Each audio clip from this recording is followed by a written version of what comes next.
Hey everybody, welcome, and thank you for listening to this episode of Marriage Therapy Radio. My name is Zach. I'm here with Laura.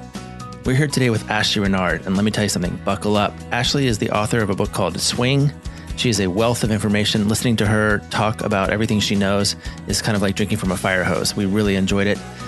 She has so much to offer when it comes to making monogamy hot, and we really enjoyed just speaking with Ashleigh. You should check out her book. She's got online programs that I want you to check out. In the meantime, go ahead and like and subscribe Marriage Therapy Radio on the Instagram. I found out subscribing is a big deal. Please do that if you haven't done it already. Also, don't forget our upcoming workshop based on the 7 principles of making marriage work. That's a Gottman program that Laura and I are teaching the first weekend of March. We would love for you to join us. There's an early bird discount between now and the end of January. Go ahead and check that out at marriagetherapyradio.com. But for now, this is a very cool conversation. Stick around. Ashleigh Renard, thank you for joining us from Bucks County, Pennsylvania. How are you doing this morning? I am so great. I'm just really excited for our conversation. So you know that Zach and I are both clinicians, therapists. The majority of podcasts are all just human beings out there, most of them in relationships. We get a lot of people that are married, which is why I think you're a phenomenal fit for the podcast. Who would you say are the people that you're connecting with? Like, who's the audience? Yeah. Who are the people that are following you? Who needs to hear your message? Who needs to hear your message? Exactly. Okay. So, hi, I'm Ashleigh Renard, former figure skating coach and choreographer from Canada who always wanted to be a writer.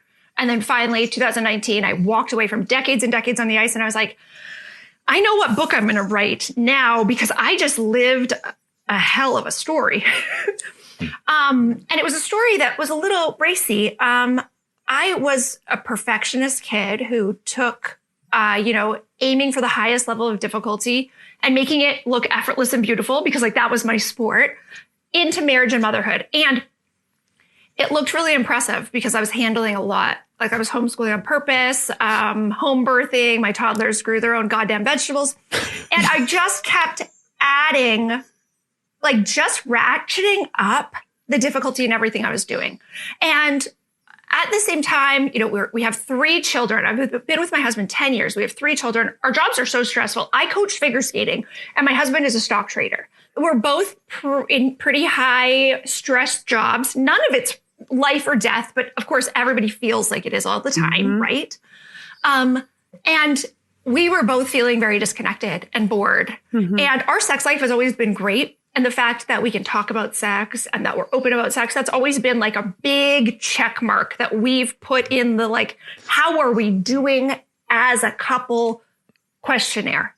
And it's such a big check mark for the check mark was so big for my husband that basically the whole questionnaire was do we have good sex? Okay, marriage, I don't need to worry about that, And the checkbox was smaller for me, but we had never actually had the conversation about how important that was to us. But because we had an easy dialogue in the bedroom, and we're pretty vanilla, but we're very, very open and does that feel better? Does that feel better? We're very just I want this to be the best day ever for you, even if it's a Tuesday afternoon. Okay. We're just in it. We're both athletes. So we're in it to win it every time. We want to have a personal best every time we're there. And high five across the bed. I thought everybody did this until the first time I told my audience and they're like, what are you doing in the bedroom? And I'm I don't know. We're having fun. Hold on. Can I pause for a second? Zach, do you high five in the bedroom? I'm just curious if this ever happens. That is not a practice that we are generally in. Do you ever high five yourself where you're that was I'm way to go, Zach. Yeah. No, I wouldn't say that's my style. No. Because when you said that, I was oh yeah. High fives happen all the time in our household. Okay. So I didn't think it was a weird thing, but I had a feeling that it doesn't happen in your house, Zach.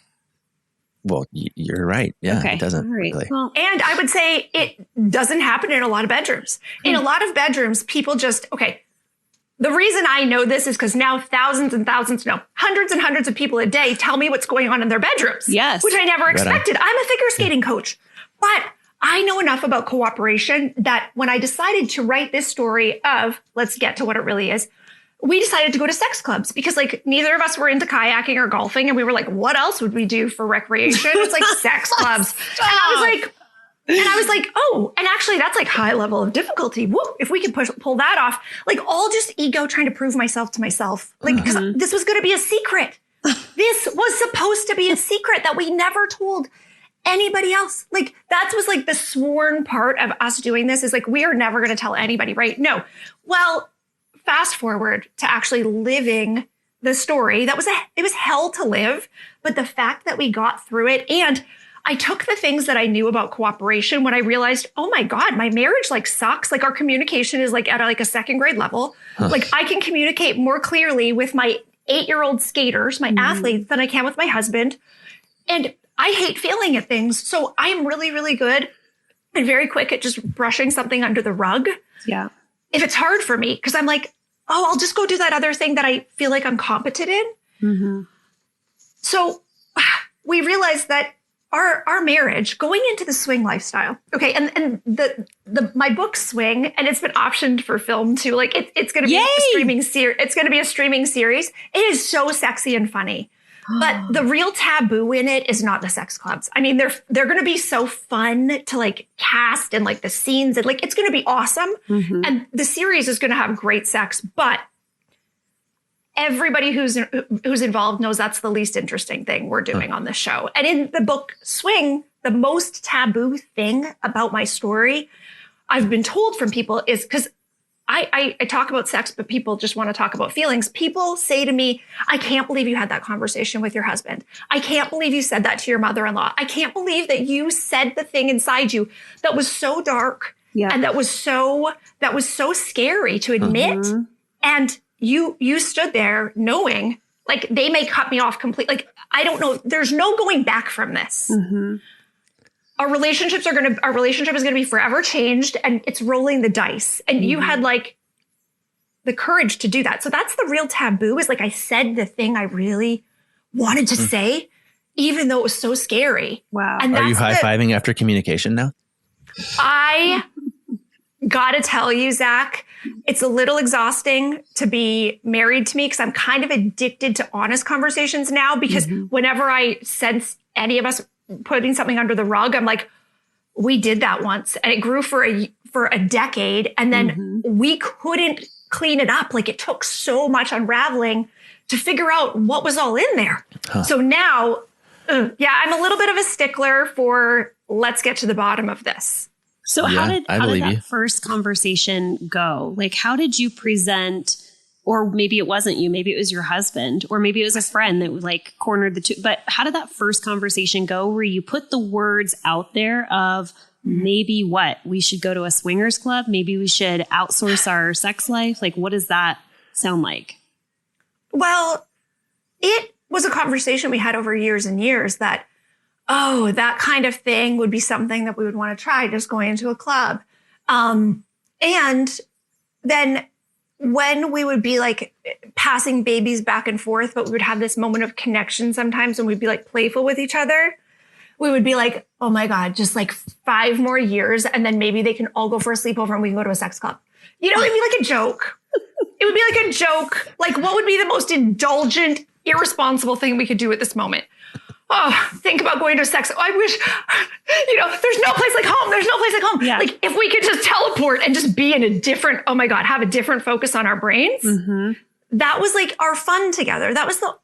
That's where we went and tried to connect to each other and we succeeded. We can do that in the bedroom. We've always been able to do that in the bedroom. And it makes sense. You know, we met out of college. He's played Division I football for Temple University. I was a competitive figure skater in Canada. We met at an elite training center. We were both trainers, right? Degrees in exercise physiology, but from different places. So our physicality was always easy for us. So we leaned on that a lot. So even when we were feeling so disconnected in our marriage and we were like, how do we just like get some time for the two of us? We didn't think, oh, we should watch a show together or, oh, we should take up cycling. We were like, we're good at sex. So what are the options there? Ooh, you know what I love about that is so many people try and reinvent the wheel, or they see that other couples, like I imagine that our listeners are going to be listening to this and they're going to be excited, and they haven't even heard like your experience to know what that looks like. But they're thinking, okay, so if it worked for Ashleigh, that she and her husband like decided that leaning toward each other in their sexuality helped to create connection, then we should do that.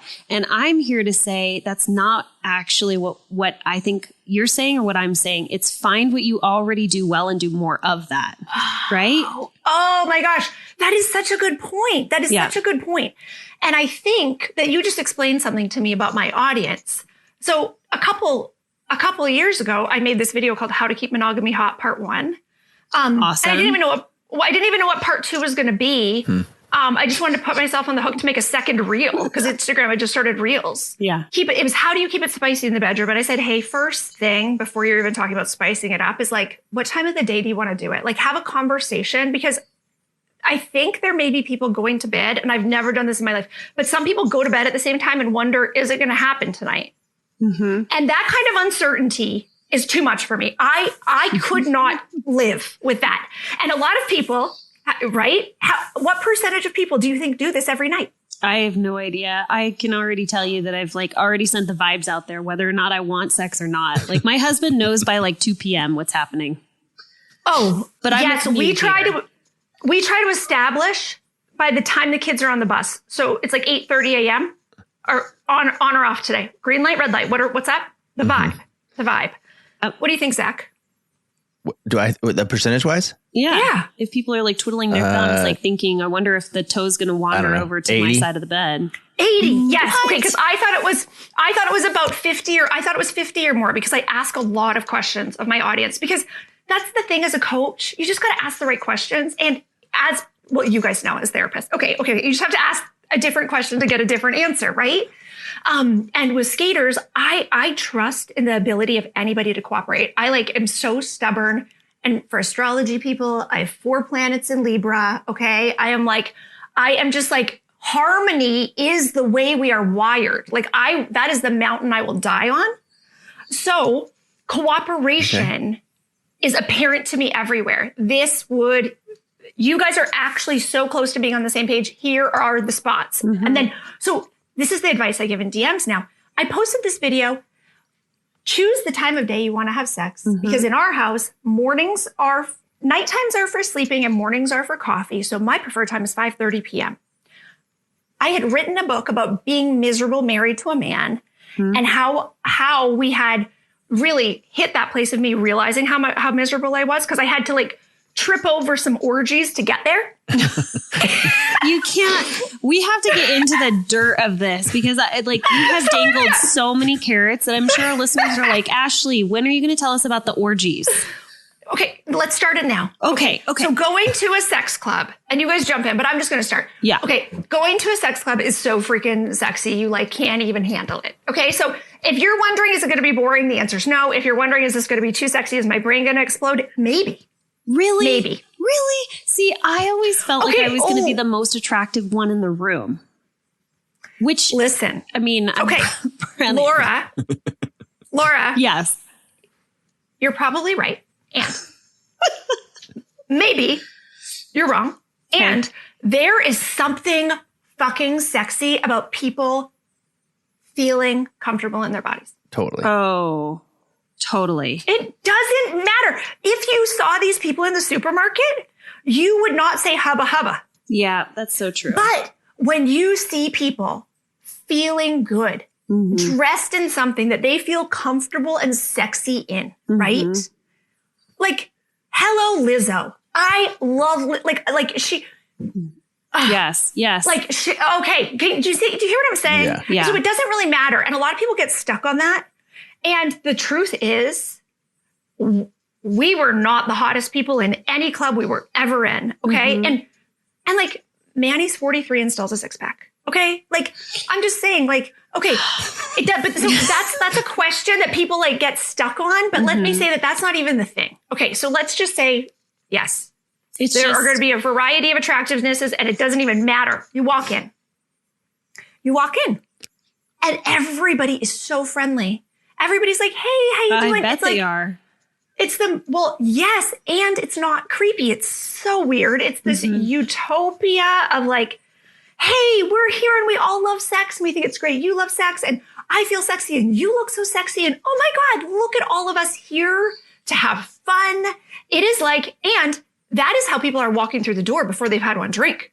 Like they were already like, the indulgence that it feels like to just dedicate hours, because you go there at like 10 or 11 and you leave at 3 a.m. and then you drive home. And if you're like us, you're ripping each other's clothes off on the way home and maybe you have sex against the garage and then you have sex in the house. Like the kids need to be at a sleepover because when you come home, you like no minors, like just let it be, let it look like a frat house in the morning and then go, whoa, look at us. Okay. And that's the thing that like, as adults, there are very few chances that we have to go, whoa, I hit that out of the park, right? Maybe we get it in our job once a year, maybe twice if we do 2 big projects. Like, but what if you could have that high? And that's the thing we were searching out, that high with your partner once a month or every 2 weeks. Yeah. So the sex club, it's like probably on the low end of like niceness of clubs. It looks like a warehouse, probably. Most sex clubs look like warehouses with a DJ and a bar and tables. And then you look over here and there's like a gynecological exam table with stirrups. Yep. Just in case you wanted to like get it on there. I mean, if that's your fantasy. Here's a stripper pool. Here's another one.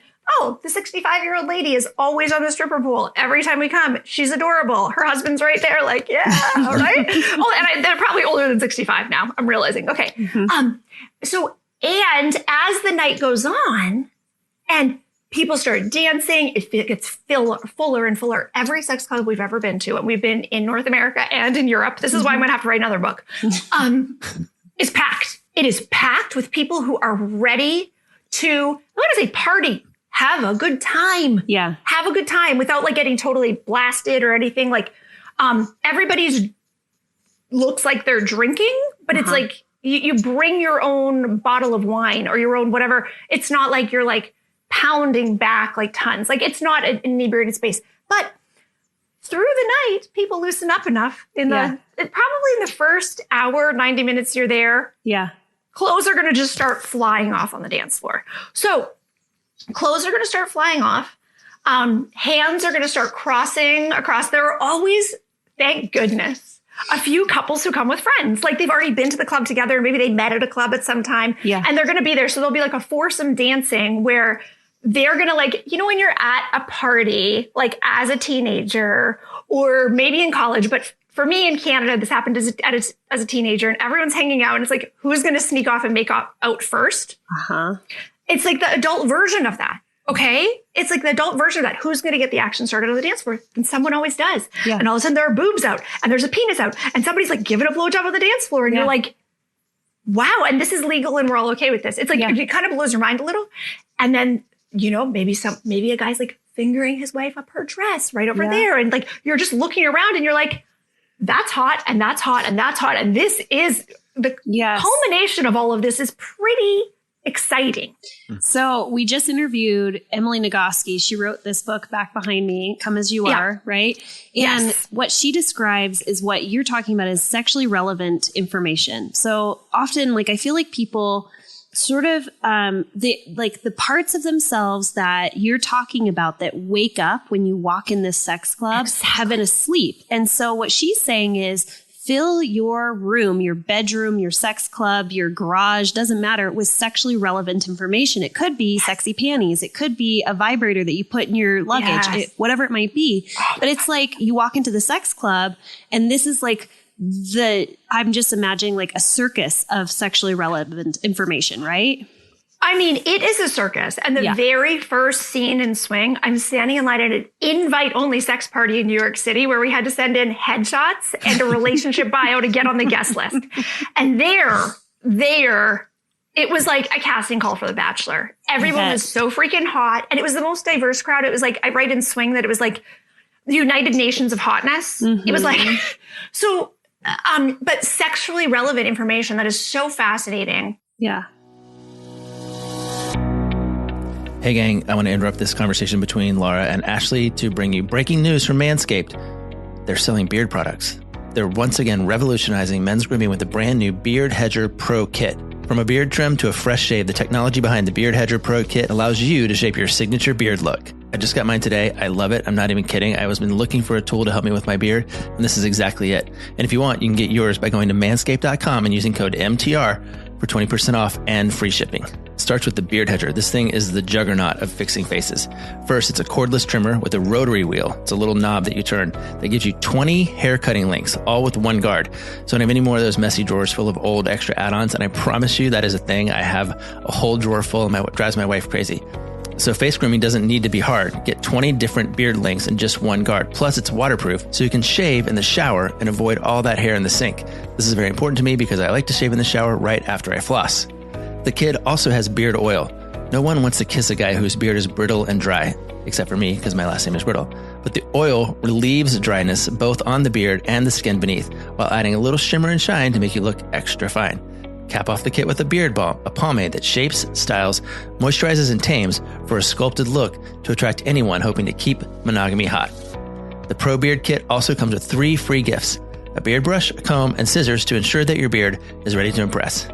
So, get 20% off and free shipping with code MTR at manscaped.com. That's 20% off with free shipping at manscaped.com and use code MTR. Manscaped Beard Hedger, one stroke, one guard, 20 links. I love it. You should get it. Back to our show. Swing is like the complete idiot's guide for what not to do in a sex club. Like I tell people that people are worried that I have a really big social media audience now. Okay. But a lot of them have not read Swing. Like the majority, like 90% of them have not read Swing. Yeah. They are so scared it's going to turn them into a swinger. And I'm like, well, I told you it wouldn't, but okay, I don't know. I that's not my job to like tell you why this book is safe. For people who already are like curious or they think it's funny, or a lot of times Swing is just like handed friend to friend to friend to friend. And now the most commonplace Swing is handed is a husband reads it and hands it to his wife. 90% of my DMs are from men. And the majority of my audience is men. And this was like, at first, I would be getting DMs from men who would be self-identifying as the only man in the room. And they would say, cis-het men, and say, hi, I'm a straight married guy. And I'm here watching your stories and I feel like I'm a lurker, but I just want to say I really love your content. And I'll say, yeah, you're the 7th message I've gotten that week that says this week that says the exact same thing. So I'm going to share this to my stories, you know, and I crop off the profile picture and I was like, hey, straight dudes, we know you're here and we know you're here and we're so happy. Yeah. And then more messages.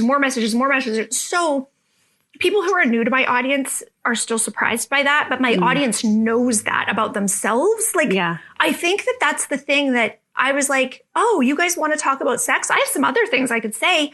And people were like, yes, please. And so I'm just sort of continuing the conversation and letting people in a really, really low stakes way share sexually relevant information with their partner. Nobody shares my stories, my reels to their stories. Nobody shares it to their Facebook feed. No. My videos are shared hundreds and hundreds of times one-to-one. Yeah.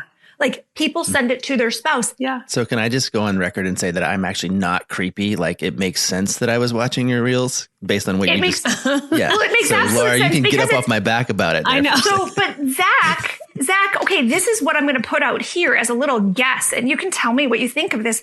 There are a lot of people who are trying to be sexy online.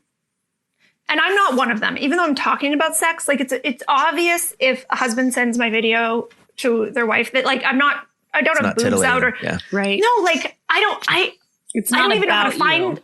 It's not about me. It's about the idea and it's the invitation and the offering. It's not about me. So there's this thing that I think what men see in me is I'm married. I have 3 kids. Even though I will talk about things that I'm struggling with sort of in real time, I'm not overwhelmed being a mom and I don't hate being married. I love my kids and I love being married. And for people who have read Swing, that was not always the case. I was so hard on myself from such a young age that it was really, really hard for me to be gentle on my kids. Like, it was really hard for me to just look at them just like being childlike or kind of like, you know, struggling with something in a way like, you know, like growing, expanding and having emotions around it and just letting those emotions, like holding space for their emotions was excruciating. It was like my skin was on fire. So I was like, wow, this is not the mom I want to be, but I don't have a tolerance for their emotions. And that was coming to a head when we were crashing and burning in our attempt at the swing lifestyle. So it went all at once. But I think that my audience sees me and they go, wait a minute. Men go, I feel disconnect.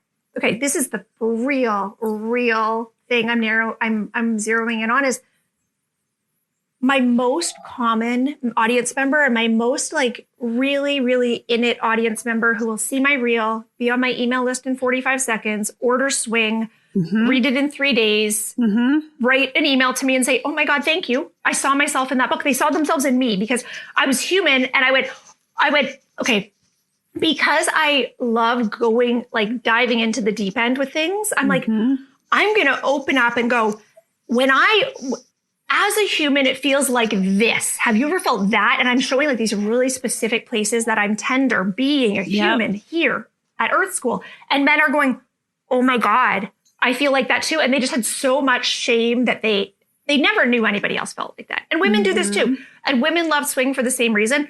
But I think it's because I went so deep. I knew that if I was going to be talking about sex clubs, I was going to have to go equally deep with the emotions, right? Or else it's just a gimmicky thing. And so instead, swing kind of feels like a bait and switch, but it's a surprise that you don't expect. But I think it's that men see something in me that they wish they had it in their marriage. The men actually who come to me are like early 40s, a little bit depressed, like just a little bit, like they're feeling disconnected from their wife. All men, thank you. In their early 40s, okay, they're feeling disconnected from their wife and they're feeling a little disconnected from their kids and they're trying to be a good dad and they're trying to help out around the house because that's the normal guy that comes to me. He's not a misogynist. Well, and if he is, a lot of it's still like in a blind spot, but he's like, I help with the kids and I try to do the things that I think I should do, but I do more of that, but I'm still not connecting with my wife. But then I ask for sex and she thinks, and here is someone who seems to like sex and they like their husband and they have kids and it seems like they can talk about sex and it's not a fight.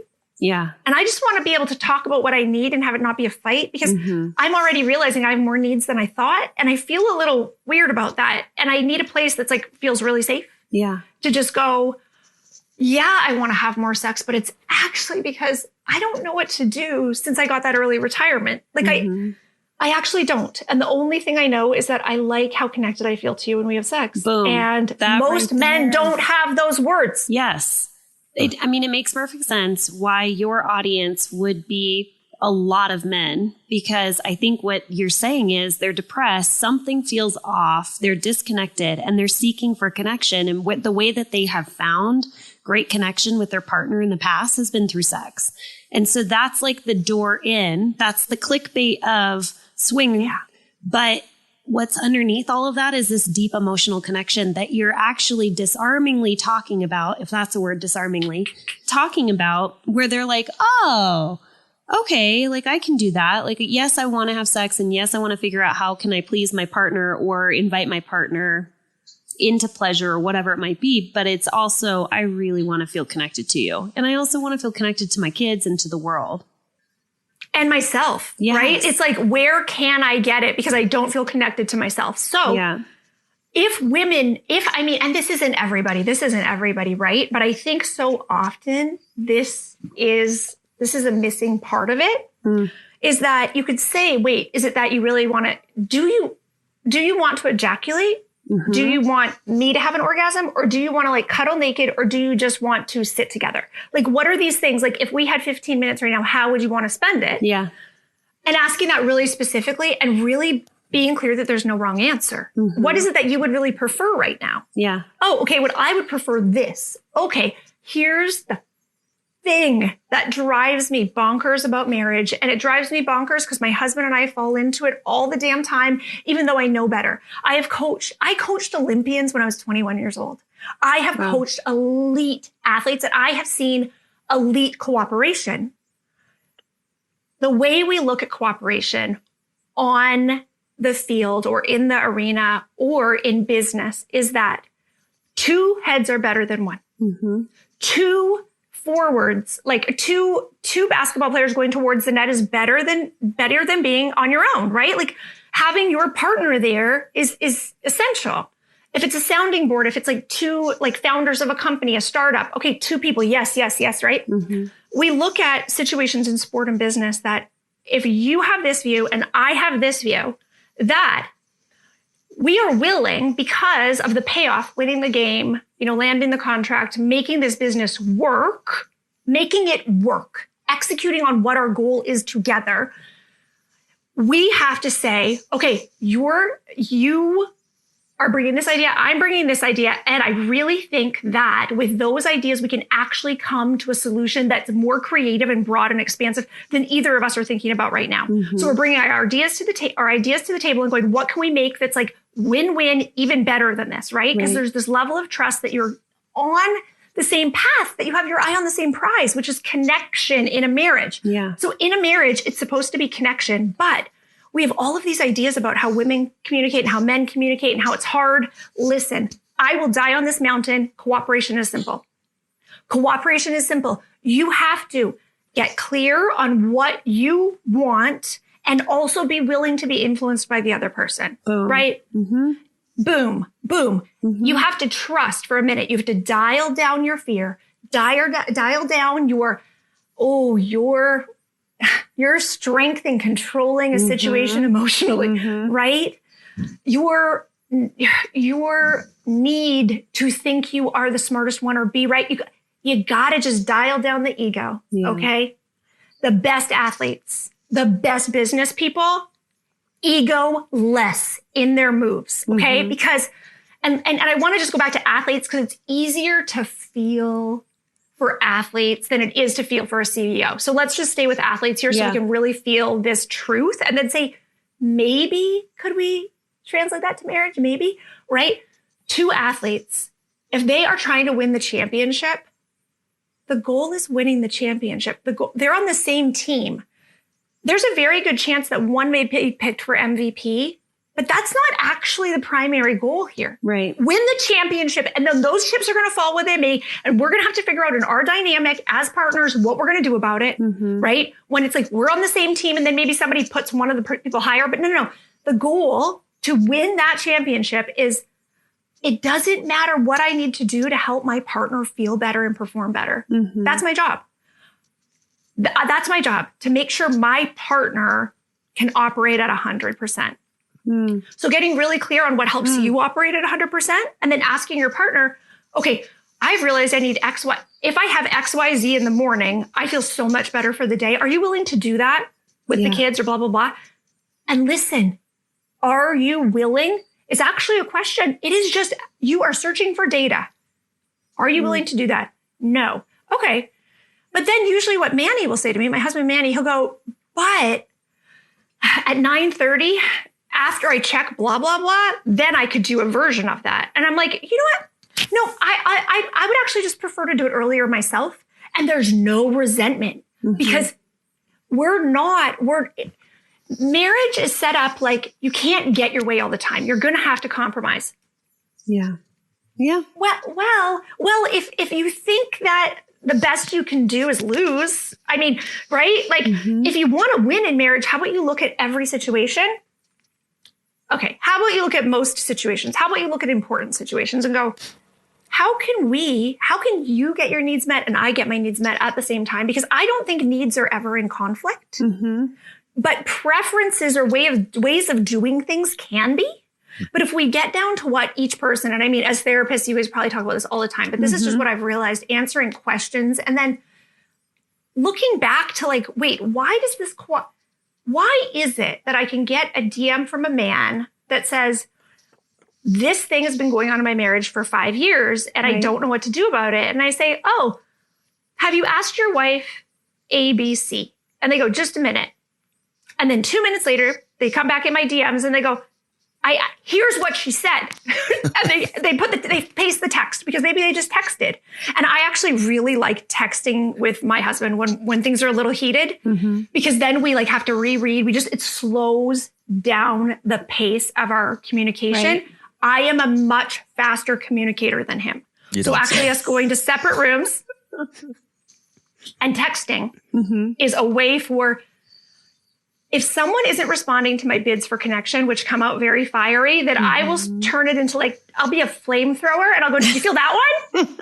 What else? Did you feel it? So being married to me gets it gets a little warm sometimes, but most of the time the excitement is like, I can keep it corralled, like in the bedroom, right? Or in my business, or doing really fun stuff as a family. Because that's the thing. I've realized my anxiety and panic that used to make me reach for like these incredible goals. Okay, it can be used that way, but it can also be used in like trying to figure out creatively how we can make things better and more fun.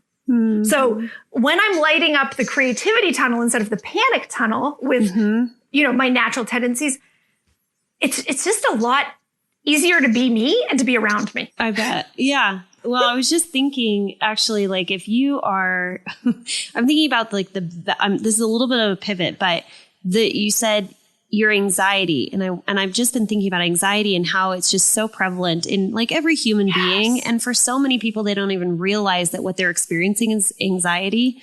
But how does anxiety and sex clubs, or anxiety in the swinging lifestyle, or a consensual non-monogamous relationship, how do those go hand in hand? Because that to me seems like a real double-edged sword.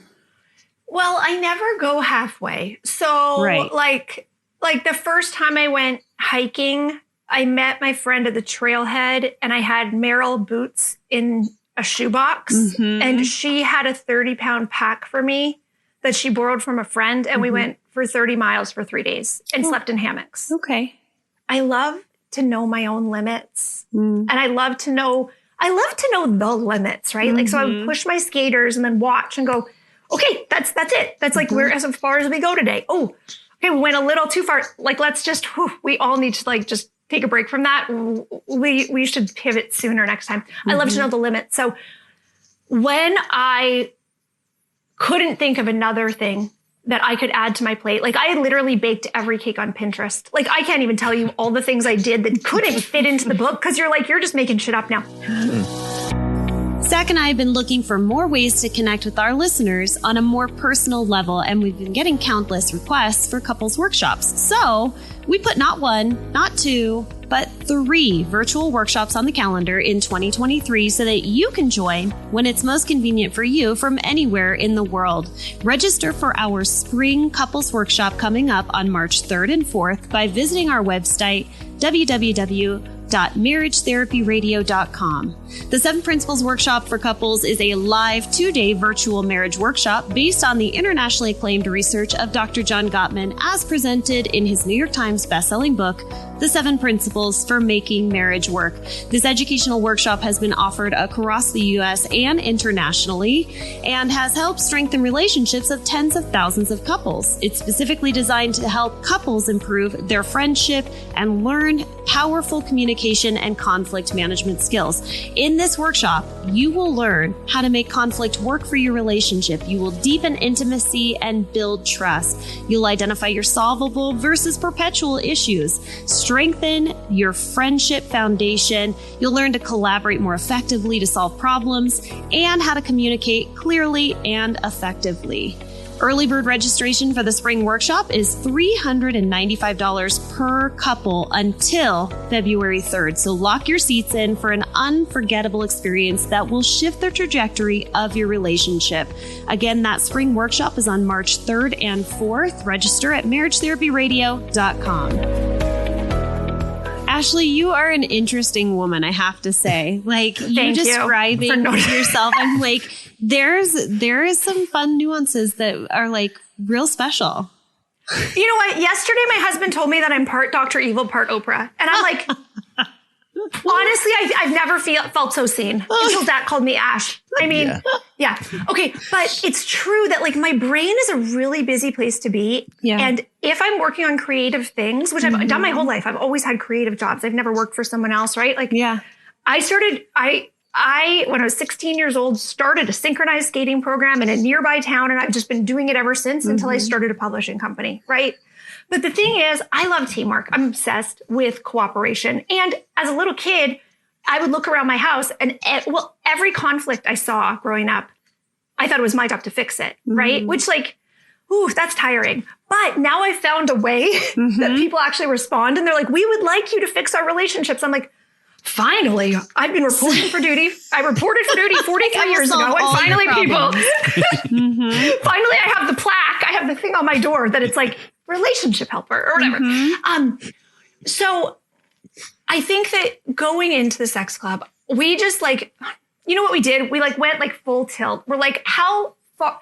I was so tired of feeling vaguely dissatisfied and working my ass off like for 35 years of my life that I was like, I'm going to just put it to max. Yeah. We're going to go, what is it on the Millennium Falcon? What is it in the Millennium Falcon when you go like hyperdrive? Hyperdrive. I was like, go, let's see what happens, right?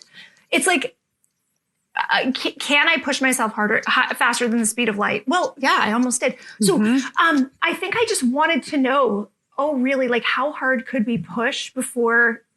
Oh my God, I'm just realizing it right now. I think I wanted to know how far, wow, I'm going to have to go tell Mandy this in a minute. I think I wanted to know how far I could push my husband before he showed emotion, honestly. Interesting. Wow. Yeah, here we are a couple of years into that. No, listen, I am such a nice person in my own mind that I will push buttons and then go, oh my God, I didn't know that was going to be a thing. But part of my own awareness in really, really experiencing some compassion for myself is like, I can actually see when I'm not really being the good guy. And I'm just like, I'm digging a little bit too much. And you know what? I was with a guy who I thought was a really, really good guy. We're still married. I was with a guy who I thought was a really, really good guy. And I was like, but he doesn't always act like a loving guy. Like, does he care? Like, I think he cares about me, but does he? Does he care about my family? Can we really be connected? Can we be in a relationship? Can we be in a family that intentionally, that like, it's clear, it's blatant that we love each other. Like it is blatant that we respect each other. It is blatant that we adore each other's company. Like, is that possible? Because I thought that would be really fun, but I don't think I'm getting that in this lifetime. And I had come to terms to that in some ways, but I think maybe I had to go, let me just like poke the bear and see if that's really my fate. You poked the bear. If we can go somewhere else. Did I ever? You poked I did. Couple of pickles.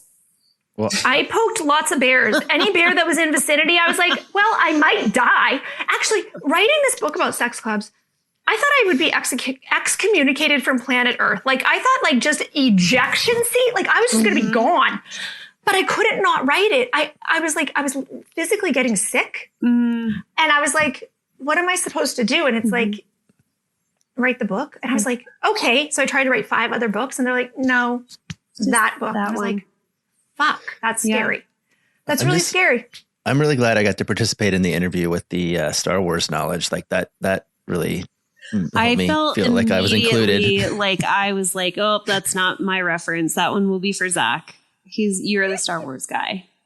Here's something that Ashleigh, you mentioned is that it's turning into a screenplay. Your book is turning into a screenplay, or it is a screenplay. It's going to be streaming series. It's happening. Yeah. Okay. So who's playing you?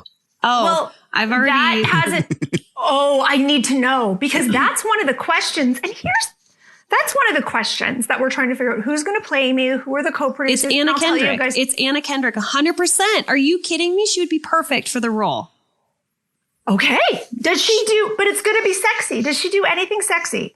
She can be She's very pretty sexy. Yeah. I mean, does she have to get naked? Probably topless or from the back naked. Probably. Yeah. Yeah. It's going to be like on a Netflix. It's going to be like a, no, that's cool. That's could be tasty. I mean, that's like tasteful. I mean, they don't have to. Well, it's sort of like my story is like if 50 Shades of Grey and Eat, Pray, Love had a baby, it's Swing. I'm so excited. I know we're going to get a ton of questions where people are going to be like, tell me about Ashleigh. Okay. So where do people go? Because obviously your Instagram is very popular. So it is. Go to Instagram. Okay. Go to Instagram. Ashleigh Renard. I'm Ashleigh, Ashleigh, all the extra letters in the Ashleigh. So Ashleigh Renard, meet me over there. I have 2 books, actually. We always just talk about swing, but I also have Keeping It Hot, the workbook, which is super fun. And it takes you through like exercises, mostly outside the bedroom, to just get on the same page and go, yeah, teamwork is safe. Teamwork is fun. Hey, yes, it is. Like, hey, and kind of bringing the kids, because if you've been working against each other, you have to like bring in some silly practices to like rewire, to just make sure that you're not like in your old habits. It's like integrity check, value check every day. And because people have said, oh God, we loved swing. We loved that like taste of like something different that you kind of showed for us. Like we don't want to go to sex clubs, but we would love to try something different. I've brought in tantric practitioners and sex therapists to provide these after dark workshops where couples log in together, and it's a guided pleasure practice. What they're doing is demonstrating different techniques. Like the most popular one so far was oral and manual for him. And I think it was like 13 different kinds of manual stimulation, like different ways to use your hands. I was like, praise the Lord. What? Yeah. And then like 10 different kinds of oral stimulation. And almost all of them were not deep. Like they were things that like do not make your jaw tired, that are comfortable, that are like these practical things that like nobody knows unless you turn to porn. AshleighRenard.com/afterdark. We have a whole bunch of them. Oh, no. /afterdark. Yeah. And they're $25 and you can watch them anytime you want. I love that. But the idea is like a date night in. A date night in where you learn something like and listen, one of the biggest things that holds couples back from connecting the way they want to connect, period, in and outside the bedroom, women are really, really, really uncomfortable receiving. The vulnerability to receive, the vulnerability to let someone do something for you, and you're not going to then have the fear you're going to have to overcompensate, like actually receiving instead of thinking that I'm going to have to make up for this, actually receiving in the bedroom. Women have a hard time receiving in the bedroom. And one of the greatest things that I hear, the things I hear the most frequently from men is like, I would love, and this is going to be just sort of graphic, but they just say, I would love to perform oral sex on my wife more often, and she doesn't want it. Yeah. Okay? Yeah. And here we go. Here we go. There are a few things here. He wants to give to her. He wants to make her feel really good. He wants to do a really good job, and he wants her to relax. Okay? He wants her to relax and do nothing and just go, baby, that was good. Try this. Baby, that was good. Try that. So that is one of the things that like in my After Darks, the very first one we had, it was called Oral and Manual for him receiving. And then a week later was Oral and Manual for her, and she receives the whole time in the guided pleasure practice, right? He'll be like, the instructor's like, women lay on your stomach, husbands or like partners, whatever. Love that. Right. But the reason I did the Oral and Manual for him first was I was like, 90% of the women in my audience are not going to receive until they've given. I love it. Ashleigh Renard, thank you so much for coming to be with us. It was a trip hearing from you. I'm looking forward to watching your show on Netflix or wherever it ends up. Me too. It is. It's really cool to have your energy and your voice kind of speak into marriages, because you're right. The bar's too low. And I think it's good that you're out there setting it higher. Thank you. Thank you, Ashleigh. I'm officially now going to be stalking you. I don't do Instagram, but I will stalk you on all the tubes out there. All the tubes on the Facebook. And actually, I haven't announced this, but you can announce it here first. Oh. I'm also launching my own podcast. I'm launching The Hotcast. It's a Q&A style show. Love it. On March 1st. March 1st. Wait, say it again. What is it called? It's called The Hotcast with Ashleigh Renard. We've recorded our first 12 episodes. It's a live Q&A show. And it comes out March 1st. I'm so excited. Well, I'm really glad that you got to announce that with us first. I know. But it feels right, because I've been like, where do I say it? But I was like, here. I'm just doing it. No, I just knew I didn't want to say it before, but then I was like, ooh. It's happening. No, now Wait, it's what out happened? there. It's official. It's out there. Love it. Thank you, Ashleigh. Thank you so much for joining us. You are so welcome. Thank you for having me, Zach. Thank you, Laura. Thanks so much for listening to this episode of Marriage Therapy Radio. Thank you to our guest, Ashleigh Renard. I'm going to spell her first name for you. It's Ashleigh, Renard, Renard.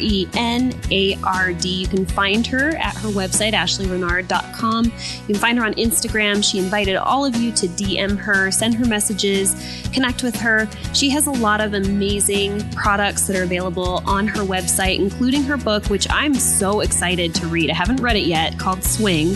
But she also has the After Dark product. She also has the workbook.